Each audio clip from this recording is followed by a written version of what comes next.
Bienvenidos sean todos a este su canal Contra Olimpo, donde estaremos destruyendo cada uno de los dioses del monte. En esta ocasión con el título La reina Esther no existió. Lo primero es el contexto. No quiero leerlo todo para no extenderme. Pausa el video si es necesario. El libro de Esther es un relato literario ambientado en Persia, con el propósito de explicar el origen de la fiesta de Purim y fortalecer la identidad judía en medio de una tierra extranjera. Aunque presenta personajes como Asuero, que no se sabe quién es Asuero, aquí está identificado con Jerjes I, aunque no se tiene evidencia de que se haya llamado así, ni tampoco de un tal Amán. No hay evidencia histórica de que estos eventos ocurrieran, ni de que existiera una reina judía llamada Esther. El resumen del libro es el siguiente. Un libro, una novela, que refleja los temores de exterminio que enfrentaban los judíos dispersos. Pero también busca afirmar que, a un lejos de la tierra, Dios cuida a su pueblo. Este libro utiliza elementos exagerados adaptados del contexto persa para crear una historia de resistencia y victoria, donde los judíos logran revertir su destino y triunfar sobre sus enemigos. Como su moral, luego vamos a hablar de estas dos figuras similares. Vemos el rey, este mural, la reina Esther y esta máscara símbolo de lo oculto, una ocultación de algo. A continuación, las razones por las cuales la reina Esther no existió. 1. Ausencia total de evidencia histórica o arqueológica. No existe ningún registro persa, griego, babilónico ni egipcio que mencione a una reina llamada Esther o a personajes como Mardoqueo, Amán o Asuero. Sí, Jerjes I, pero nunca que se le haya llamado Asuero, ni tampoco otro rey llamado Asuero, de corte persa, obviamente, como lo narra este libro. A diferencia de otras figuras persas bien documentadas, como las reinas Atosa o Amestris, Esther no aparece en las crónicas reales, ni en tablillas, ni en inscripciones. 2. Jerjes I, Asuero, tuvo reinas históricas conocidas. Históricamente, Jerjes I, que acá en este libro de Esther se le llama Asuero, el supuesto Asuero, estuvo casado con Amestris, hija de Otanes, un noble persa de alto rango. Amestris es conocida en fuentes griegas,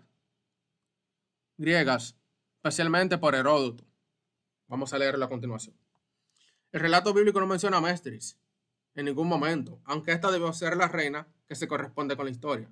Por lo tanto, aquí queda evidenciado desconexión con la historia real. Acá tenemos los 9 libros de la historia, libro de Heródoto, página 844, capítulo 114. Vamos a leer desde acá. Dice: costumbre de los persas es enterrar a los vivos, pues oigo decir que Amestris, que se nombra más adelante como 4 veces, esposa de Jerjes, siendo ya de edad, sepultó vivos 14 hijos de los persas más ilustres, víctimas que sustituía en su lugar para aplacar a la divinidad que dicen existir debajo de la tierra. 3. Incongruencias históricas. Eso del harén y la competencia de belleza para escoger una nueva reina no concuerda con las costumbres reales persas, donde las esposas principales venían de linajes nobles, no de concursos abiertos o certamen. No. El hecho de que un judío, acá en este caso, Mardoqueo, llegue a ocupar un cargo tan alto en la corte persa y que se decrete una matanza de todos los judíos del imperio, no tiene paralelo ni respaldo histórico en los vastos archivos de Persia, que eran extremadamente detallados. La capacidad de revocar leyes o crear otras, como el permiso para que los judíos se defiendan y maten a sus enemigos, no concuerda con la noción persa de que las leyes de los medos y persas no podían ser revocadas, como se muestra en Daniel 6:8. Leamos. Bajo la traducción Biblia textual, cuarta edición. Dice: Ahora, oh rey, confirma el edicto y fírmalo para que, conforme a la ley de Media y de Persia, sea irrevocable. Y así, el rey Darío lo estableció y confirmó. 4. Gran carácter literario y novelesco. Esta tiene todos los elementos de una narración literaria de tipo folclórico, más que un relato histórico. Una huérfana que se convierte en reina, un villano que planea un genocidio, pero él mismo termina siendo ahorcado, la inversión de la suerte, de una amenaza de exterminio a victoria total, y el uso de banquetes repetidos en todo el relato. Todo esto muestra un diseño literario y no una crónica histórica. 5. Relato teológico de Purín. Purín proviene del término persa pur, que significa suerte, sorteo, como se muestra en Esther 3:7. Y el libro busca justificar por qué los judíos celebran ese día. Muchos entienden que Purín pudo tener un origen pagano o prejudaico y que el relato de Esther fue creado para dar una legitimidad nacional, tribal, religiosa a esta fiesta. Las menciones de un sorteo del día exacto, de la obligación de celebrar anualmente, refuerzan la idea de que el propósito del libro es explicar y consolidar esta celebración. 6. Una guerra de dioses. Me gusta mucho este punto porque, aunque muchos no lo crean, la Biblia casi completa es una guerra de dioses. Luego veremos por qué, detalladamente. Esta se relacionaría con Ishtar, diosa de la fertilidad, el amor y la guerra, aunque también muchos estudiosos entienden que el nombre de Esther provino de otro término persa, que es Estare, que significa estrella, el que también se puede relacionar con la diosa Ishtar. Mardoqueo con Marduk, principal dios de Babilonia. Esto sugiere que el relato podría tomar elementos mitológicos antiguos y reversionarlos en clave judía. Hacer una modificación en clave judía. 7. No es un libro ritualista ni sacrificial. De Esther, explícitamente no se encuentra el nombre de Dios. No aparece jamás en el libro. Y tampoco se habla de ley, de templo, de oración y de arrepentimiento explícito. Esto sugiere que el texto busca más un objetivo político y cultural, afirmar la identidad judía, como ya tratamos, que un mensaje religioso clásico. Aunque en varias ocasiones, específicamente 3, sí aparece el nombre de Dios, Yahvé, tipo acróstico. Se encuentra en 3 pasajes, que luego lo vamos a tratar en otro video. El acróstico donde sí se menciona el nombre de Dios. Pero esto solamente sucede en el Esther hebreo.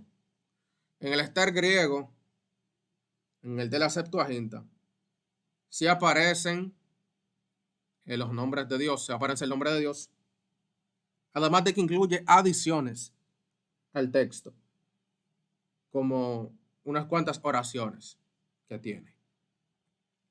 8. Justificación para la venganza. El relato culmina con una matanza justificada por decreto real, donde los judíos asesinan a sus enemigos y saquean sus bienes, aunque no toman el botín. Este final refuerza la idea de que el libro es un llamado a la autoafirmación del pueblo judío frente a los enemigos, más que un relato histórico. Recordamos que estaban siendo oprimidos. Y es claro que esos sentimientos de no pertenecer a un lugar, esos sentimientos de sentirse incompatible con una tierra extranjera, ese sentimiento de sentirse, valga la redundancia, estar oprimido, lo que provoca es impotencia. Acá tenemos 9. La Biblia cristiana no conoce a Esther. Es clave este punto. La Biblia cristiana no conoce a Esther.